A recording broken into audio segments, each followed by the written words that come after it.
اس حکم پر وہ کوئی انگشت نہ اٹھائے، اس حکم پر چون چرا نہ کرے، شک و شبہ نہ کرے، بلکہ آپ کے حکم کو تسلیم کر لے اور اپنے دلوں میں اس حکم سے تنگی نہ پائے. یعنی ایسا نہ ہو کہ بظاہر تو مان لیا کہ ہاں مان لیا، لیکن دل کے اندر حضور نے غلط فیصلہ کرے، تو یہ بات نہ ہو. تو لہٰذا محبوب آپ بتا دیجئے کہ اپنے دلوں میں تنگی محسوس نہ کرے، بلکہ دل سے آپ کے فیصلے کے آگے اپنے سر تسلیم کو خم کر دے، تب جا کر وہ مومن ہو، تب جا کر وہ ایمان والے کہلائیں گے. لیکن اگر دل سے آپ کے فیصلے کو نہیں مانتے ہیں، آپ کی شریعت کو نہیں مانتے ہیں، آپ کی شریعت کے قانون کو نہیں مانتے ہیں، تو محبوب بتا دے کہ وہ مومن نہیں ہے. فلا وربک، تیرے رب کی قسم ہے. اللہ نے قسم کھا کر کہا، اور ایسے ویسے نہیں بلکہ فرمایا فلا وربک، محبوب تیرے رب کی قسم. اللہ خود اپنے محبوب کی خود اپنی قسم کس انداز سے کھا رہا ہے. دیکھیے، ایک ہوتا ہے اللہ کہے کہ مجھے اپنی قسم ہے نا، ایک یہ ہوتا ہے کہنا کہ مجھے اپنی قسم، لیکن یہ بات کو اس طرح سے کہنا کہ محبوب تیرے رب کی قسم، یعنی حضور کو اللہ نے شامل فرمایا. اور جب جا کر اللہ نے اپنی قسم یاد فرمائی تو کتنی بڑی بات ہوگی کہ محبوب بتا دیجئے کہ وہ لوگ اس وقت تک مومن ہو ہی نہیں سکتے جب تک آپ کے ہر حکم کے آگے اور ہر فیصلے کے آگے اپنا سر تسلیم خم نہیں کر دیتے. یہی وجہ ہے کہ سیدنا عمر فاروق رضی اللہ تعالیٰ کی بارگاہ میں جب منافق فیصلہ لے کر کے آیا، حضور نے فیصلہ کر دیا یہودی کے حق میں، حضور کی بارگاہ میں مقدمہ پہنچا، بظاہر مسلمان اور ایک یہودی کا. حضور نے فیصلے کو سنا، تمام ثبوت اور گواہ دیکھے، تمام معاملات دیکھے، ان پر غور کیا اور فیصلہ اس یہودی کے حق میں کر دیا، کیونکہ اس وقت وہ حق پر تھا. لہٰذا مسلمان کو جو اپنے آپ کو مسلمان کہلواتا تھا لیکن تھا منافق، اس کو جب حضور کے فیصلے سے اطمینان نہ ہوا تو چلا آیا عمر فاروق کی بارگاہ. اب ظاہر سی بات ہے، دنیا کا بھی قانون ہے کہ آپ ہائی کورٹ کے فیصلے کو سپریم کورٹ میں جا کر چیلنج نہیں کر سکتے، اور اس نے وہی غلطی کر دی. نبی کے فیصلے کو عمر کی بارگاہ میں لا کر کے چیلنج کر دیا. جس فیصلے پر نبی کریم صلی اللہ علیہ وسلم نے حکم لگا دیا اور جس کا فیصلہ حتمی طور پر سنا دیا، اس کو چیلنج کرنے چلا حضرت عمر فاروق کی بارگاہ میں. تو عمر فاروق نے بھی قیامت تک کے لیے فیصلہ کر دیا. تب کہا اچھا اسی بات ہے، رک تیرا فیصلہ ابھی کرتا ہوں. گئے، تلوار لائی اور گردن اڑا کر بتا دیا کہ سن لو، آج کے بعد تمام لوگ سن لے کہ جو نبی کے فیصلے کو نہیں مانتا، عمر کی تلوار اس کا فیصلہ کر دیتی.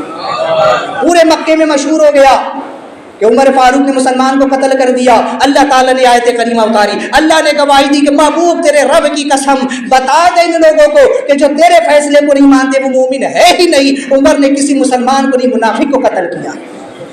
اللہ تعالیٰ نے جو تو بتا دیا. لہٰذا سن لے، آقا کریم صلی اللہ علیہ وسلم کا جو بھی حکم ہے، شریعت کا جو بھی حکم ہے، جو ہمیں بتایا جاتا ہے، علماء جو ہمیں سکھاتے ہیں، جو بتاتے ہیں کہ یہ شریعت کا قانون ہے، یہ شریعت کی بات ہے، لہٰذا وہ حضور ہی کا حکم ہے، وہ حضور ہی کی بات ہے. شریعت کا ایک چھوٹے سے چھوٹا مسئلہ بھی ہے تو وہ نبی کی بات ہے، کیونکہ وہ نبی کی شریعت کی بات ہے. اب اگر کوئی کہے کہ میں نہیں مانتا یا میں عمل نہیں، کہ میں یہ نہیں کرتا، تو پھر سمجھ لے کہ وہ کیا کرنا، وہ اپنے ایمان کو کھو رہا ہے. اگر جو نبی کی شریعت کے ایک مسئلے کا بھی انکار کرے، کہے کہ میں نہیں مانتا کہ یہ شریعت کی بات ہے، ہمیں تو جو کرنا ہے وہ کریں گے، جو اپنی منمانیاں کرتے ہیں، جو شریعت کی باتوں کو نہیں مانتے، لہٰذا وہ اپنا خود محاسبہ کر لے کہ وہ کس درجے میں جا کر کے پڑے ہیں اور اپنی دنیا و آخرت کو برباد کر رہے ہیں. لہٰذا شریعت کس کے لیے ہے؟ ہمارے لیے، ایمان والوں کے لیے، مسلمانوں کے لیے. نبی کا حکم ہم نہیں مانیں گے تو کون مانے گا؟ ایک طرف ہم نعرے لگاتے ہیں، ایک طرف ہم دعوے کرتے ہیں ہم عاشق رسول ہیں، ہم حضور کے چاہنے والے، ہم حضور کے امتی ہیں، لیکن دوسری طرف ہم اپنی داڑھیوں کو چھلاتے ہیں، دوسری طرف نمازوں کو ترک کرتے ہیں، دوسری طرف ہم گناہ کرتے ہیں، شریعت کو چھوڑ بیٹھے ہیں، شریعت کی باتوں سے اعراض کرتے ہیں، مسجدوں کو آباد نہیں کرتے ہیں. تو یہ سب کیا ہے؟ یہ کہاں دعویٰ اور کہاں دلیل، کہاں دعویٰ اور کہاں ہمارا عمل؟ کبھی ہم نے اس بات کو سوچا ہے، کبھی غور کیا ہے کہ نبی کا حکم کیا ہے؟ نبی کا حکم یہ ہے، نبی کا فرمان یہ ہے، قرۃ عینی فی الصلاۃ، نماز میری آنکھوں کی ٹھنڈک ہے. لیکن کیا ہم نماز پڑھ کے اپنے نبی کی آنکھوں کو ٹھنڈک پہنچا رہے ہیں؟ کیا ان کے حکم پر ہم عمل کر رہے ہیں؟ ہم عمل نہ کر کے ایک اعتبار سے یہ تو ظاہری کر رہے ہیں نا کہ ہم نبی کے حکم پر عمل نہیں کر رہے ہیں. لہٰذا ہر انسان اپنا محاسبہ کرے. یاد ہے کہ نبی کے حکم کو جو نہیں مانے گا پھر وہ اپنے انجام کو دیکھے. یہ تو دنیا کا قانون تھا کہ حضرت عمر فاروق نے اس کی گردن اڑا دی. کل قیامت کے دن ایسوں کا انجام بڑا دردناک ہوگا. اللہ فرماتا ہے کہ ہم نے ان کے لیے عذاب علیم تیار کر رکھا ہے.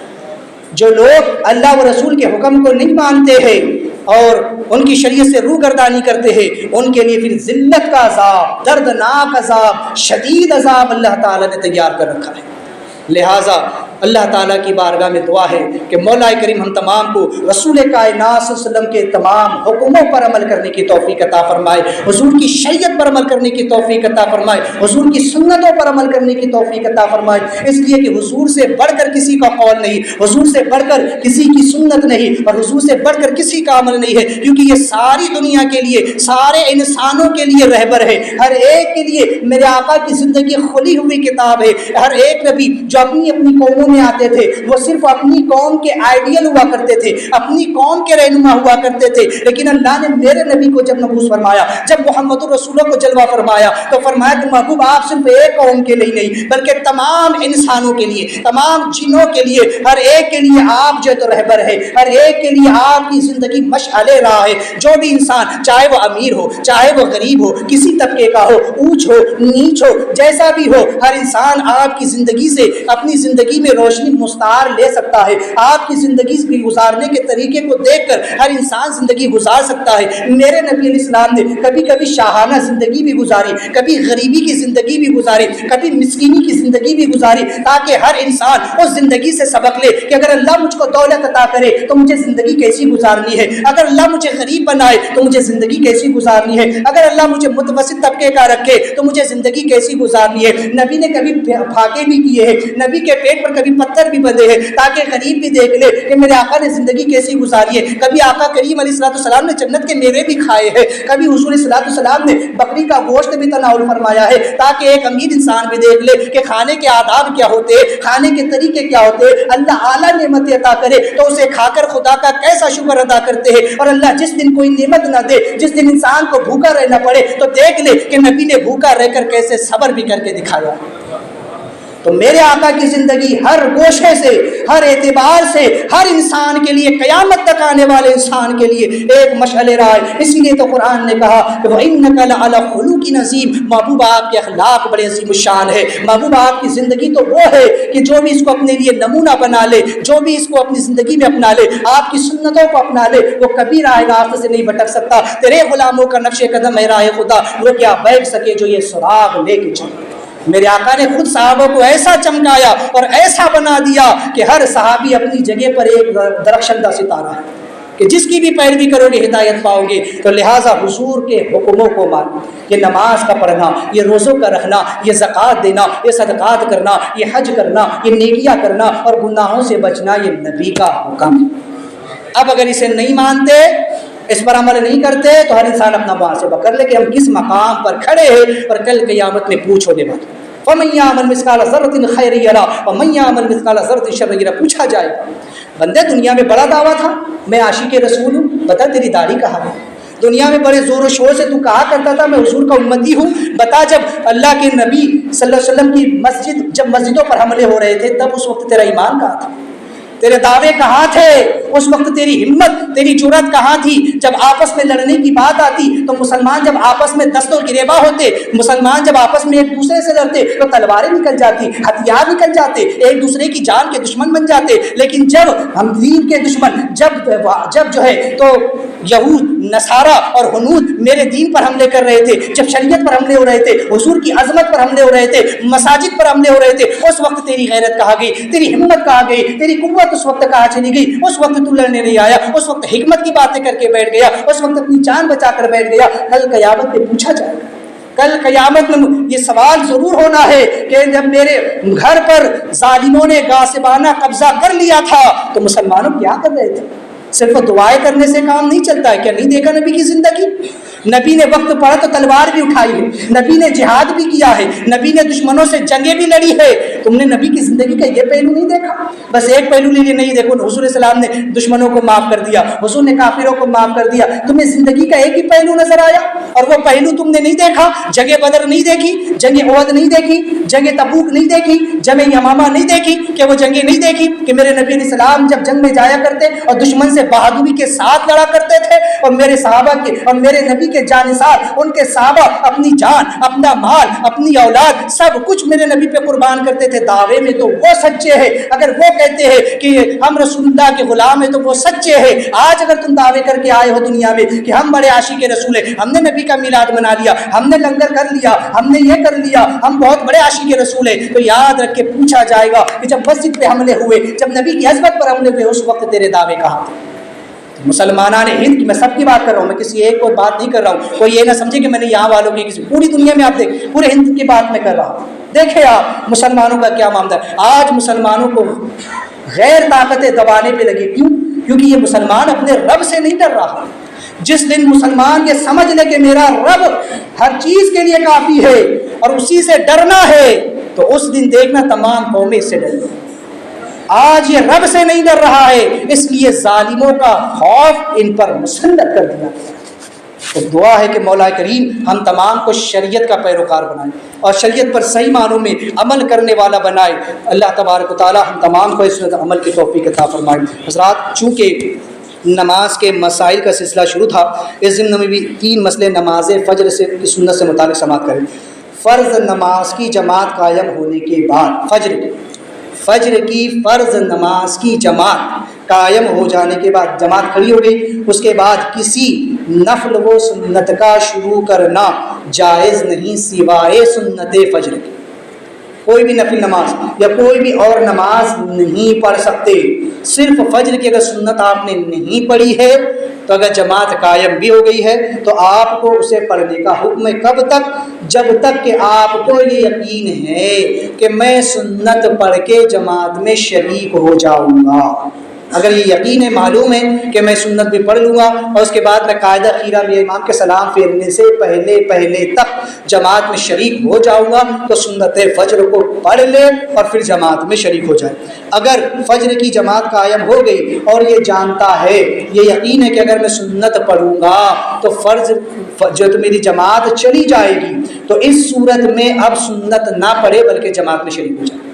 ایسے وقت میں آیا، اتنی دیر ہوگی کہ اب امام جو ہے تو دوسری رکعت کر رہا ہے یا پھر قاعدہ میں ہے، ایسے وضو بھی کرنا ہے، طہارت وغیرہ کرنی، سب کر کے آیا اور دیکھا کہ سنت پڑھوں گا، اتنی دیر میں امام سلام پھیر دے گا، تو اب سنت نہ پڑھے بلکہ جماعت میں شریک ہو جائے۔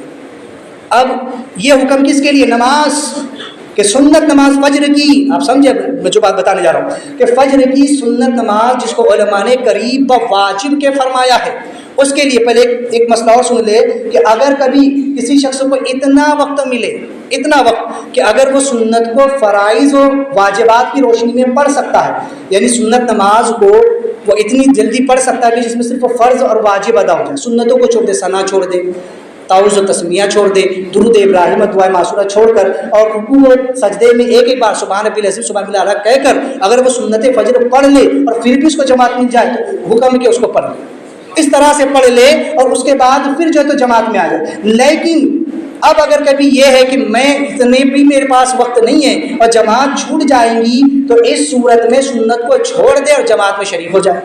لیکن ہمارے یہاں اکثر جگہ، میں ایک جگہ کی بات نہیں کروں، اکثر جگہ ہوتا یہ ہے کہ لوگ آتے ہیں، وضو خانے پر بیٹھتے ہیں اور اطمینان کے ساتھ ان کے وضو ہوتے ہیں، دانت کو صاف کیا جا رہا ہے، حلق میں انگلیاں ٹوچی جا رہی ہے، ادھر جماعت ہو رہی ہے، قرات ہو رہی ہے، اور ادھر ہم جو ہے تو زور زور سے غرارے کر رہے ہیں۔ ہمیں یہ خیال نہیں آتا کہ قرات ہو رہی ہے، ہمیں یہ خیال نہیں آتا کہ جماعت شروع ہے، ہماری جماعت کو چھوٹ جائیں گی۔ ارے اتنا وقت اس کام کے پیچھے کیوں دینے کا، جبکہ حکم یہ ہے نماز کے لیے کہ اگر سنت نماز آپ فرائض و واجبات کے ساتھ پڑھ سکتے تو پڑھ لے اور پھر جماعت میں چلے جائے۔